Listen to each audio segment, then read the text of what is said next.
my name is Sanryu, back with another Dark Souls 3 little video here. A couple of my friends were asking me how I start new characters, things like that. So I'm going to do a little quick video and some tips on that and how to do a couple things so that anyone that's starting off has a new thing. As you can see here, I'm in character creation. I just created a character real quick. His name's going to be Con Corey. He's male, young. I made him the thief class because I think for this guy, I'm just going to go for the luck build and Henri's straight sword sort of thing. So having initial luck is really good. I give him the fire gem because in the beginning that's going to be really nice. Once I can get the Uchikatana from the sword master, once I get to the Firelink Shrine. And his appearance isn't anything too crazy. There it is, kind of simple, kind of silly, but we're going to go for it. I mean, he's not green or blue, but, you know, we're just going to go for it. So, right now, as you can see, my stats start off at level 5, 10 Vigor, 11 Attunement, 10 Endurance, 9 Vitality, 9 Strength, 13 Dexterity, 10 Intelligence, 8 Faith, and 14 Luck. So, with that, we're going to start. So, luck in this game is a kind of a luxury stat. All it does in the game really is increase your ability to get item drops and things like that.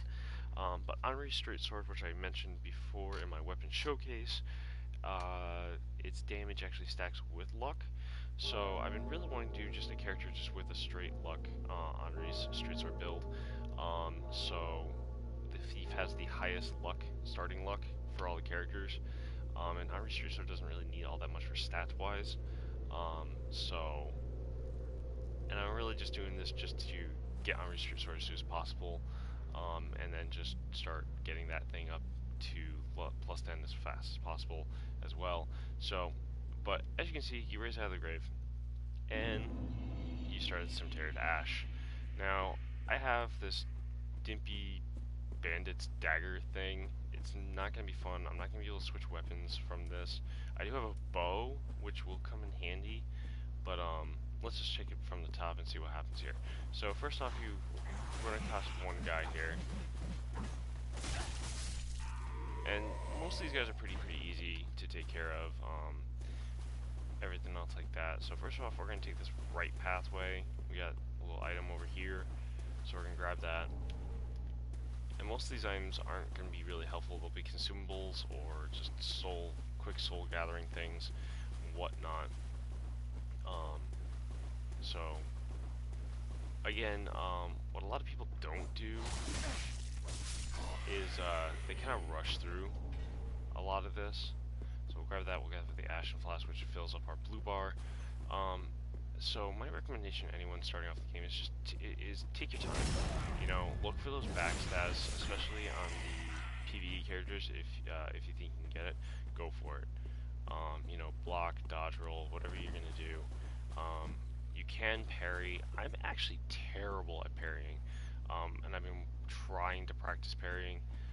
There are a lot of people that just parry the snot out of this first boss and just wreck him by parrying.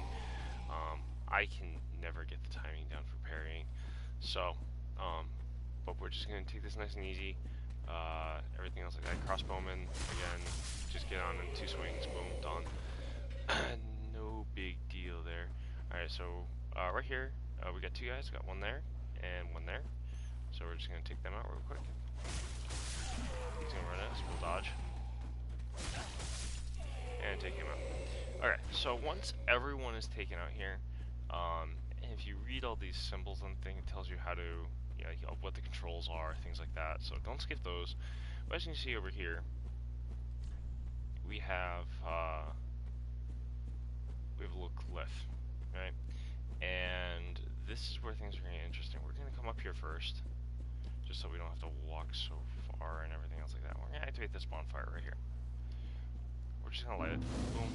We're not going to sit at it. We're not going to rest at it, because if you rest at it, all the enemies will come back. That's the main mechanic in Dark Souls.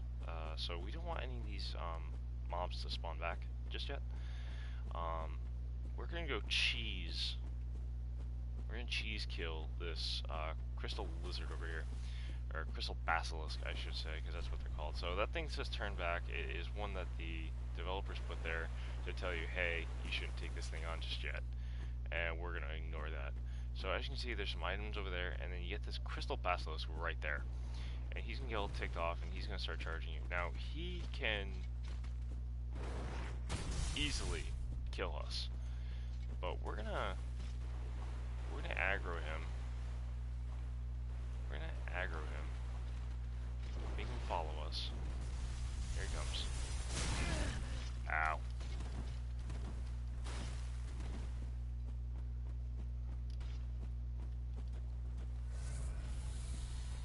Just gonna drink one. It's fine. Come on. Come on. Come on. Follow me. There we go. Come on. Woo! Dodge that. Like a boss. Alright, so we're waiting for him to basically do that roll attack again.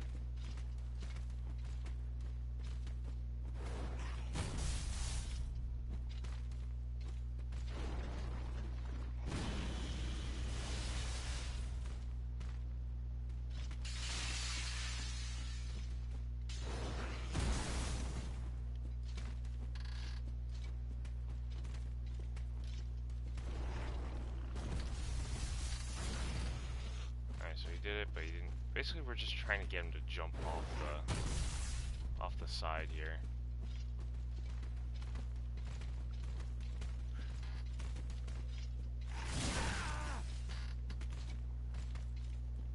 Oh, that was so close.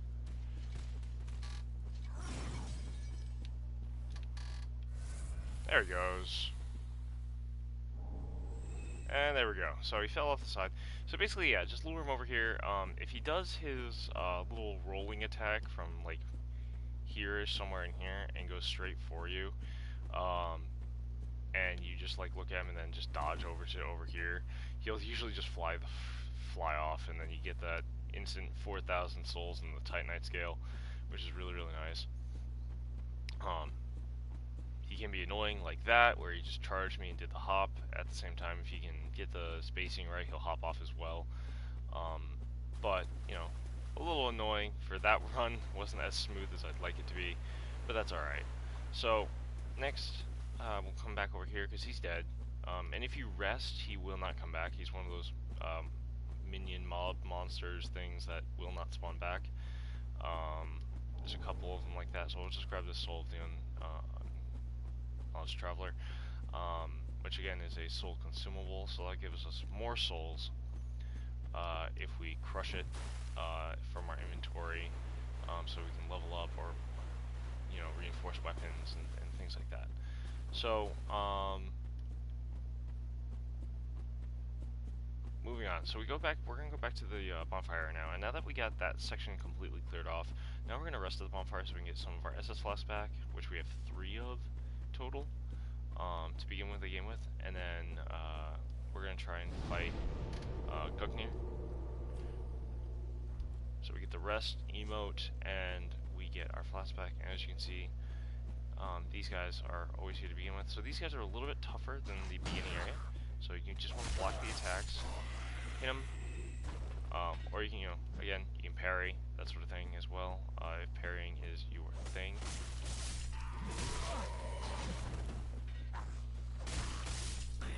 Now, I'm not claiming to be a god at this game or anything else like that, but, you know, try to do your best not to take any damage in this section. If you do take damage in this section, you know, don't worry about it,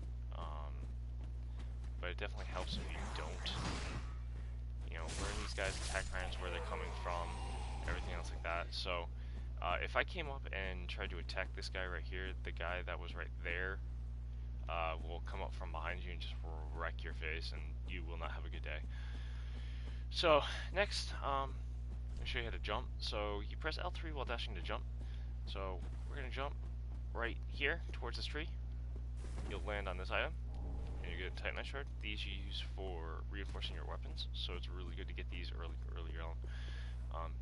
Plunging attacks, if you're above someone and you hit L1 while you're in the air, or R1 or R2, you'll do a plunging attack. It'll usually insta-kill most things, and a lot of people like to do plunging attacks in PvP battles and invades and things like that.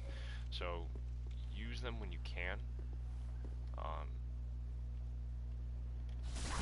There's actually a specific boss that you can instant kill with a plunging attack in this game. So we're just gonna knock him off. So that was a little dangerous, but we got some fire bombs out of that, which is good, because the boss does not like fire bombs too much. Alright, so we're about at half health. Personally for me, I do not feel comfortable with being at half health, but we're just gonna give it a shot here. I'll show you guys how to do this. So we're gonna try to do this with 2. I'm gonna try to do this with 2, so we'll see how things go. So this is the boss room right here, and that's Gugner, or Ludex, whatever you want to call him. Like, I know him as Champion Gugner from the second phase, that you have to fight this guy. This is the first phase. So he has a sword in his chest. You can see that he's got some sort of like parasite on his back or something stupid like that. So basically when you pull the sword out, the boss fight starts and you can start dealing damage to him while he's like trying to pick himself up. So if you can utilize that to try and kill him on the first run, it's really good. Save your fire bombs. If you went for black fire bombs too, these work really well on him as well. But again, you probably want to save these for a little bit later, and you'll see why when you're playing the game. Some of these fire bombs are really useful, and you'll be able to buy fire bombs later as well. So, you know, don't feel bad. So we're gonna remove the sword. That goes into our inventory. Right here, you can just spam him like that, and as you can see, I got us some decent damage. Not, you know, insane damage. So as you can see, he does a lot of sweeping attacks, things like that. And you just gotta be really, really careful. Like, I was really dumb there and got hit. I shouldn't have. So basically, you just want to go in, get 1 or 2 hits in. You know,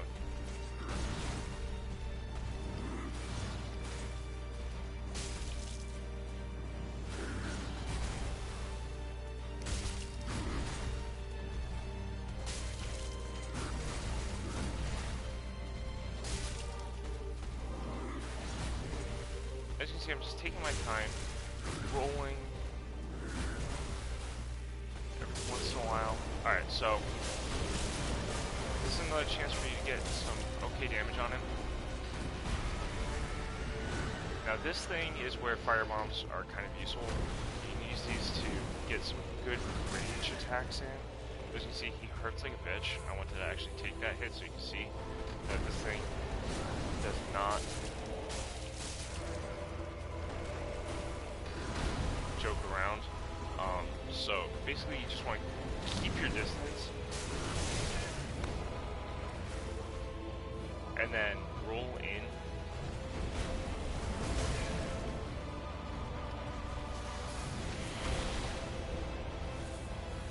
When you can. Like that one I should have rolled side, not. So I died. I did pretty good. I feel like I did pretty good for my first try again with the bandit. I have not done this with the thief yet. I've done it with the knight, wanderer, sellsword, and I've done it with what was it? The depraved. My first character was depraved. Because I was like, alright, I'm just gonna add extra challenge to this. So I died. Oh well. Shit happens. But basically, you just keep on trying. You learn that attack pattern. You know, you try and get through it as easily as possible. You know, learn who's going to get up first, where people are going to be, things like that. And as you can see, the backstabs and the parries are probably the best thing with this weapon. And you can parry the boss here. But again, at least for me, it's really hard to tell when those frames to parry are. I've tried many times on other characters to try and parry him and try and get the critical hit, things like that. And you know, I've seen people do it quite a lot actually. I can't parry. I've tried so many times. It's just one of the failed mechanics that I just cannot do. I wish I could do.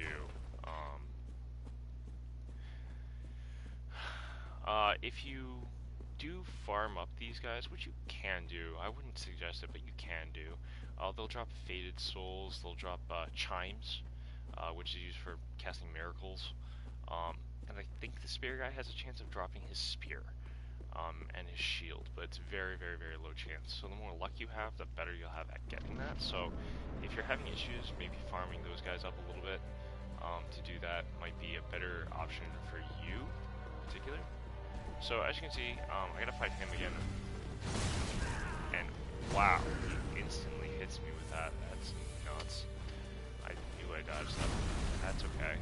So he jumped at me, just grabbed my souls before. He kills me again.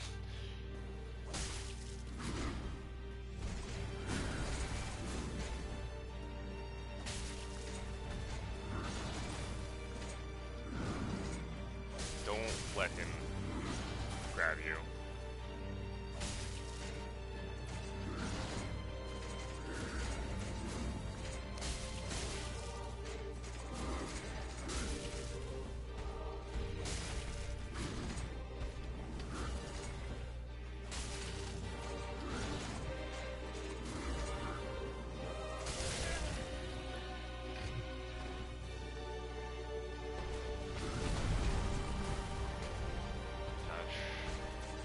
I'd rather be in the middle of the playfield though than on that edge there.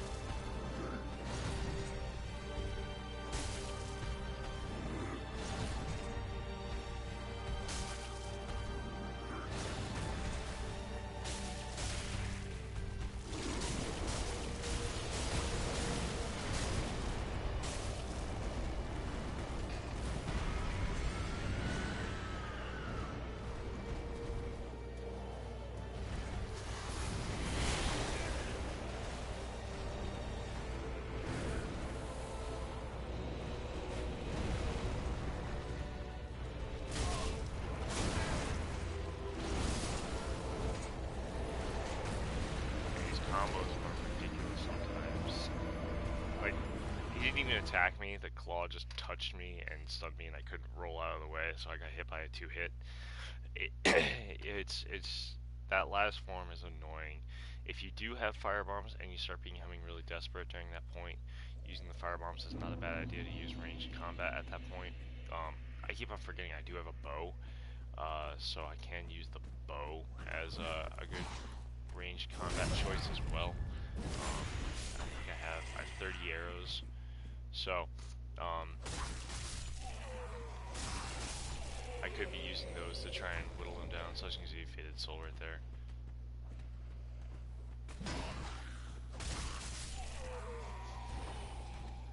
And you see this shield is not a bad shield. I'm still taking a little bit of damage. It's not like 100% physical deflection rate. But it's still not bad. I mean, I can block attacks. You do not want to block attacks from Gungnir right there. It's just not smart. Always try and dodge. If you've ever played Bloodborne, this game is like Bloodborne, but a couple different changes from Bloodborne to this game is the fact that there's shields in the game. I think there's like what? I think there's 2 shields in Bloodborne, maybe 1 shield. So there's a critical hit right there. I kicked him, knocked the shield away, and wrecked his face. So another Fated Soul. Oh, and the other one fell off. I'm a little sad about that. Could have been firebombs. So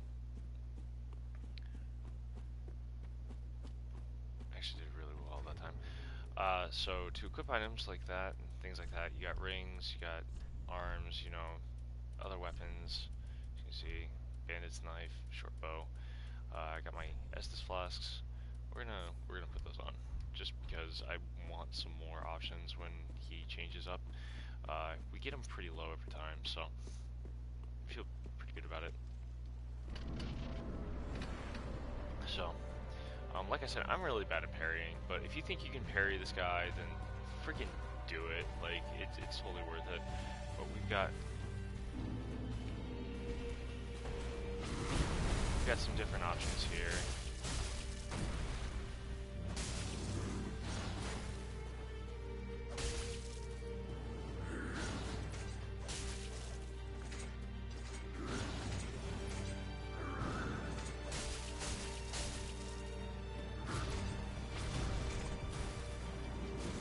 There's that shoulder check. I just want to get him away from the wall here, so I'm putting some distance between us. Go behind him. Good attacks in.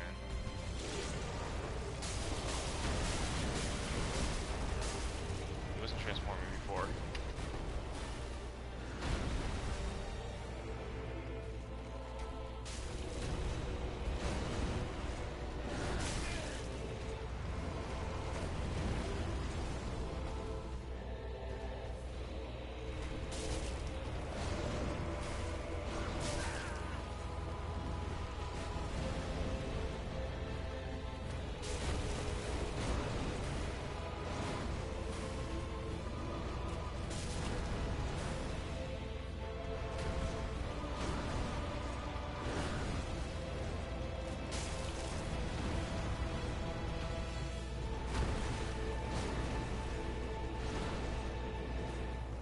As you can see, this fight is a pain in the ass. I hate this fight a lot of players hate this fight too.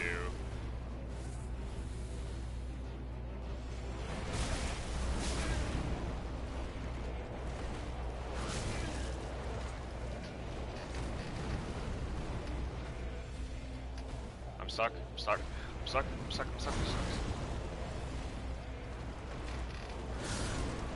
I got stuck on a pillar. Urgh. It's so annoying. What makes this game really appealing though is overcoming the challenges and trying out different things, trying out new things. And you're seeing me die to this guy 3-4 times now. But basically you get the idea if you just watch his attack patterns. You know, depending on what your options are, you can go long range, you can go short range. Things like that. You can dodge the giant arm. I've done it before. It's been a while since I've actually fought in that form. But I mean, like, there's a lot of like YouTubers that are just like, oh, beat him, and you're like, well, it's not that easy. I guess it also depends on like the build. Like, I came up to him as the sellsword, the one with dual scimitars, and I just wrecked him really fast because of the dual scimitars. Basically, I just went in on him, dual scimitars on the first stage when he first showed up, and pulled the sword out and just wrecked him with the combinations really fast. And then I went back to one sword, dodged a lot of attacks, tried to get as much damage into him as possible.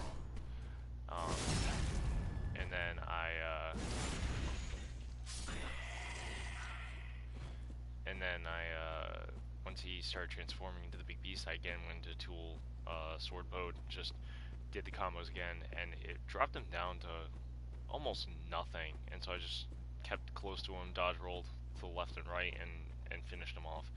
With such a short weapon that I have right now, and it not dealing as much damage as I'd like it to, it is a little bit harder. Like I said, I could parry, but I'm just god awful at parrying. So, again, first thing is just to grab that.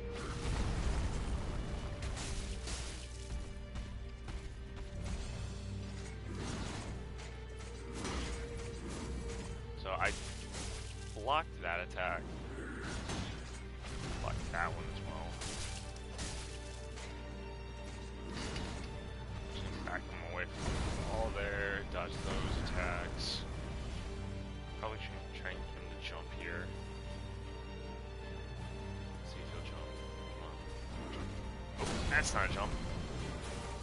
I did not want to block that attack. Did anyway.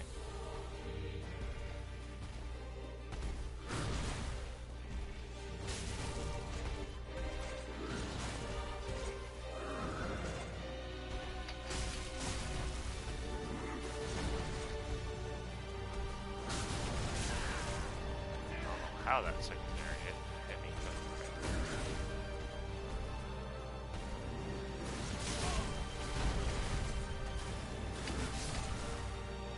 but okay. Well, that was weird.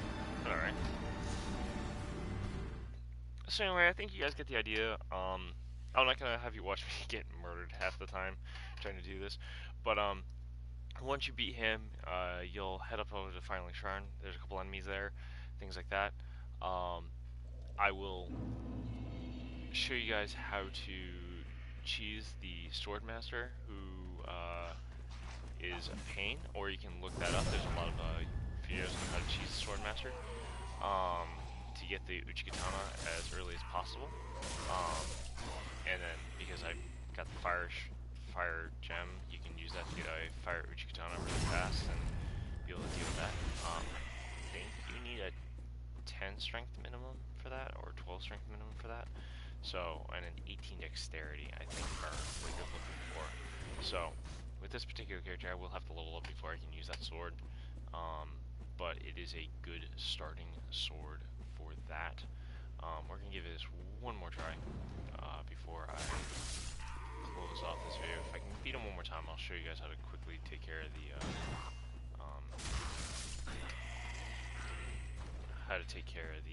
Swordmaster. So we're gonna try one more time here, because I don't want to bore you guys with this, but you guys actually get to see like his animation styles at least, and get an idea of what this fight entails. So we went for the uppercut slash again, which is obnoxious.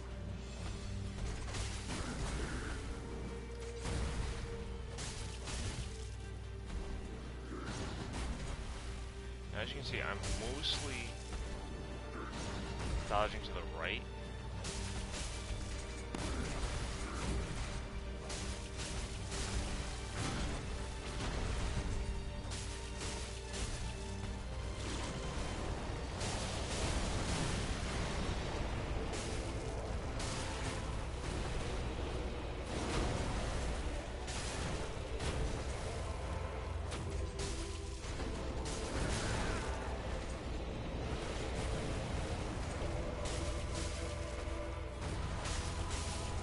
So we got him. There it is. I didn't even use an Estus. So I basically just stayed really close to him. When he did that, I jumped backwards, jumped back in. So we get the coiled sword from that. I let the bonfire, and we get Embered restored after you beat a boss, which is awesome. So we'll rest here, even though I didn't need to. We got all the souls back. Alright, so now I can actually show you guys how to cheese the swordsman, and I don't have to do another broadcast, so this is awesome. Alright, so, now that he's gone, we get to go into the new area. Yay! Open the door. Boom.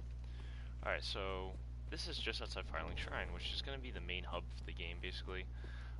There's a couple, like, little easy items to grab here, so we're just going to grab them real quick. As you can see, some basic enemies here. Just going to kick, shield out of the way, murder him viciously.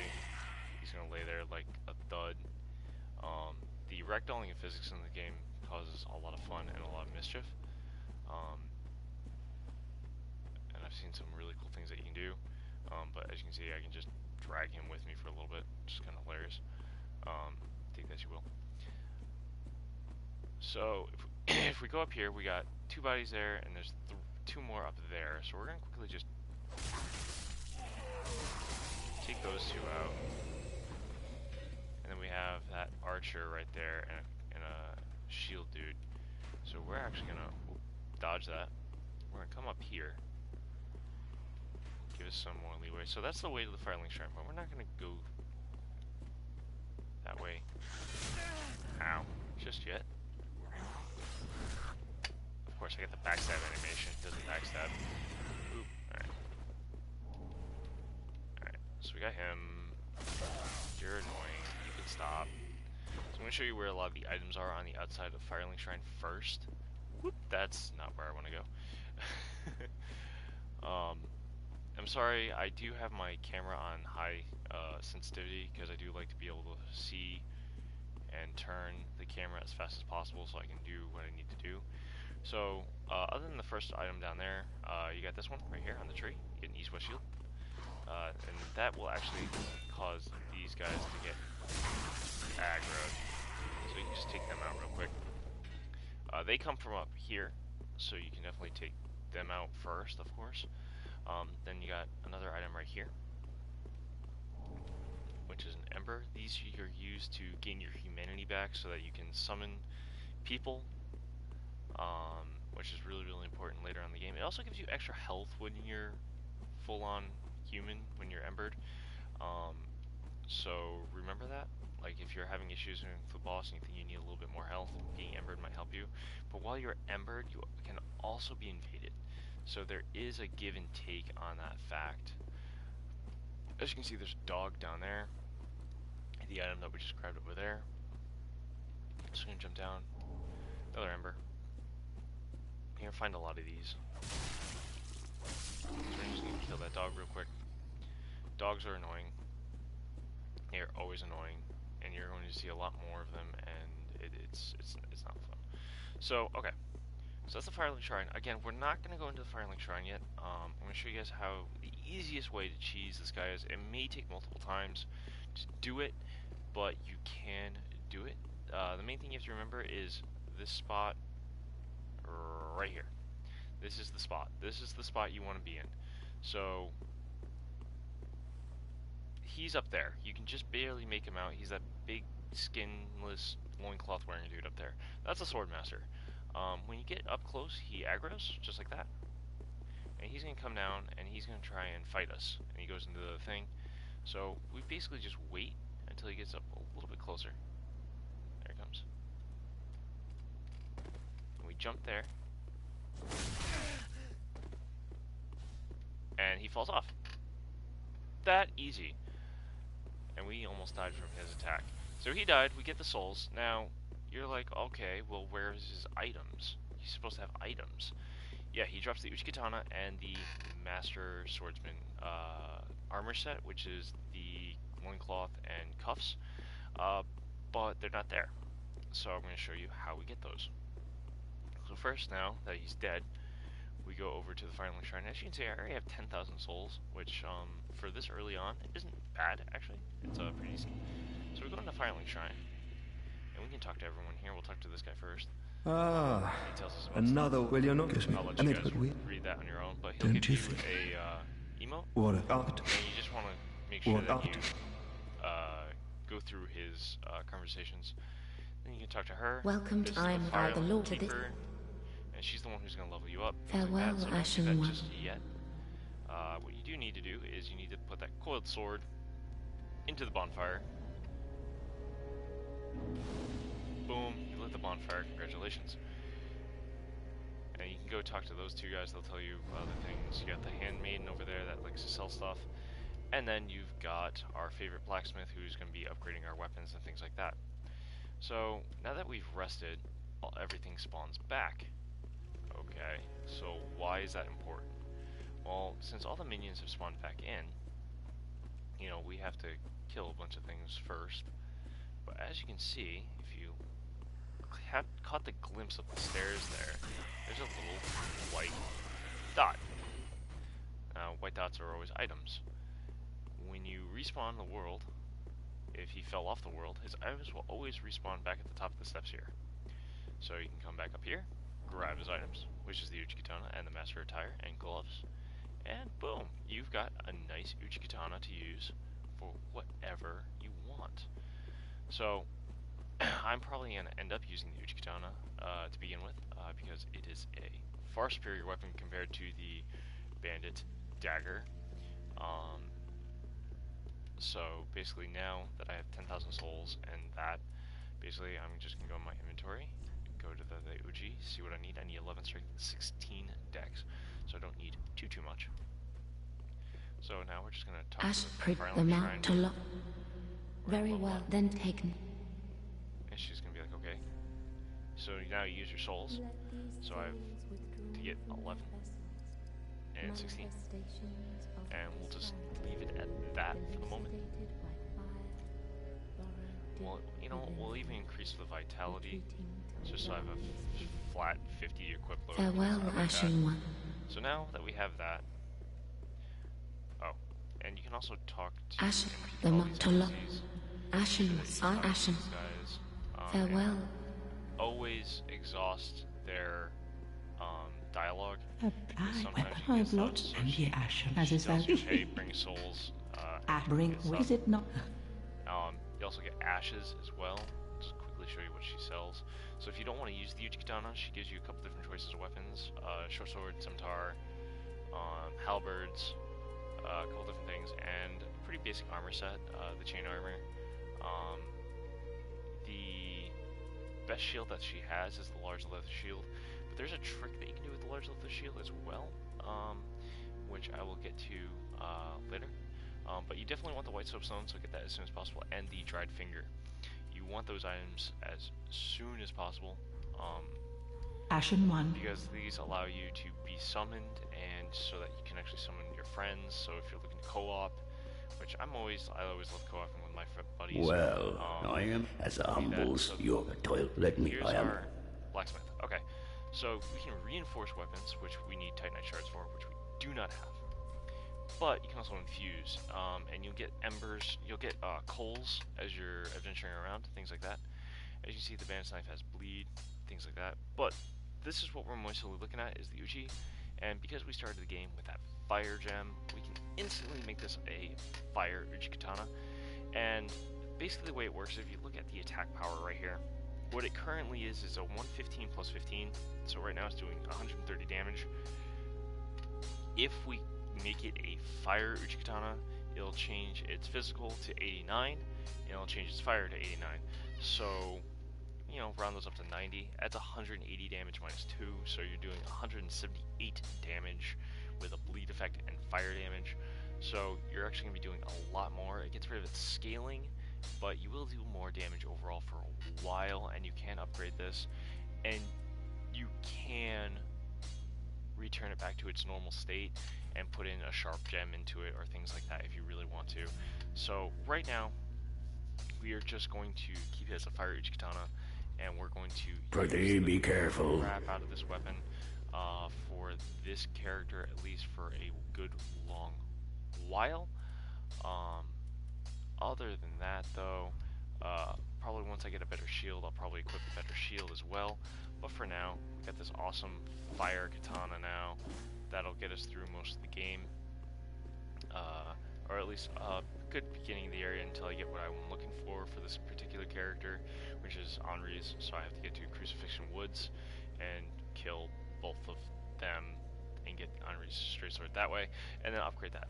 So there is one more thing I'm going to show you guys before I end this, since I have some time here. Hopefully I can get it in the first couple shots here. So you want to go up these wrong stairs. You want to go back to the entrance here of Firelink Shrine, and you'll see that there's a pathway on either side. You want to take the one on the right. And honestly, I didn't know about this for a good long while, but now I do. So first off, take note of the tree here. It's actually a reference to Dark Souls 2, and it'll give you a seed of the giant tree every, I think it's 4 hours. I'm very wrong on that, I know I am. Every hour or so. And what that does is if you're invaded, it makes it so that the enemy mobs will actually aggro on the invader. So if you haven't cleared a level or he's trying to bait you into a level where there's a bunch of mobs, you can use that to really screw up his plans, and he has to kill everything you get the souls for, so hee. So here's the trick. You need to tree jump. So to tree jump, you need to run at this tree and hit L3 at the right time and move so that you're at your highest peak and you land on the roof. Now the reason why you're doing this is it's an early access point, because you can't get up there until you get 20,000 souls, which is obnoxious, and I ran at that tree the completely wrong way. So I'm going to try and do this, and I'll show you. Damn it. But basically, you just keep on trying to run at this tree, and once you hit the peak, you hit L3 at the top of the run, like that. There we go. Alright, so you get early access to this, so you can get up here which is really, really nice. And I'll show you why in just a second. There's a door here that we can take, but we're not going to take the door just yet. You can come all the way around the roof here, and don't worry, you can get back onto the roof here. We got this little alcove, and there's a crystal lizard back here you're going to want to kill. And with the fire weapon, it shouldn't cause you too much problems. Just get to it before it disappears. You know, hit 2 or 3 times and you'll have it. And you'll get some Twinkling Titanite, which is really useful. Not particularly right now, but just take note of it because Twinkling Titanite you use for special weapons. Scaled Titanite you used for boss transfusion weapons, and things like that. And then regular Titanite you just use for basic weapons that you can get in the game. So now we're going to take this door here. As you can see, you're now above Firelink Shrine, so be really, really careful. So first thing to take note of is, yes, this is the birds. You can trade special items, or certain items, to Pickle Pea and Pumperum. Me, Pumperum. So what they're saying is, basically, if you trade them certain items, they'll give you certain items back. This is how you get Knight Solaire's armor. You can Twinkle Titanite. You can get some pretty cool stuff, and some really crappy stuff. So I grabbed that. That was Estus shard. Those you use to get more Estus. But you're gonna want to run to this wall right here. It's just above the giant throne, as you can see there. Come over here and attack this wall. It's an invisible wall. So illusionary wall. So you walk past this, and you go all the way to the end here, and you can just pop off. You'll see a chest. I'm going to mention this now. If the chain is like this, curled around to the backside, it's a safe chest. If it's straight, it's a mimic. There are a lot of mimics in this game, so just take note of that. And you'll get the Covenant Serpent, the CSSR, which a lot of people call it, but it's the Covenant Silver Serpent Ring. This ring is amazing early game because really you don't get a lot of rings very fast, but what it does is it allows you to get more souls off of enemies. So basically quicker leveling up, quicker spending, things like that, whatnot. So really, really good to have. So get that, jump down, and you're good to go. Other than that, after that, you talk to the shrine here, rest at the bonfire, and you travel, and you'll have 2 options. You'll have where you just came from, and you'll have this new area, High Wall of Lothric, which is where your adventure initially begins. And right here at the first bonfire, which I'll show you where it is, where I'll end my broadcast, is where you can start summoning your friends, things like that. You can start putting your sigil down, they can start putting their sigils down, and you can summon them. Just remember that you have to be embered to see summons. You can do passwords, things like that, so that you only see so many. But you spawn in this area here, which is kind of pointless. It's pretty cool. I mean, you see like this curved, this coiled dagger at the bowl here on light, which is kind of neat. Like, there's some really good aesthetics in this game, crazy aesthetics, and you know, one thing you do learn in the Dark Souls series is that the landscapes are gorgeous. I mean, look at that. When you first come through here, you see this. It's freaking nuts. So this is literally the beginning of the game right here. Got to the tutorial area, which is that first boss, everything else like that. You light this bonfire, and you are on your way. This is the beginning right here. So this is where I'm going to end it, guys. Thank you so much for watching, and sorry the boss took so long, but I really hope it helped you guys learn how to cheese and get through those items real fast so you have a pretty decent start. Everything else like that. You can farm for souls at any point in time, but I will mention a couple different farming spots later on in another Dark Souls playthrough. Please stay tuned while when I broadcast me and my friends co-oping and things like that, and we'll see what fun things will happen. Until then, thank you so much for watching, and stay safe out there, my friends. Bye-bye.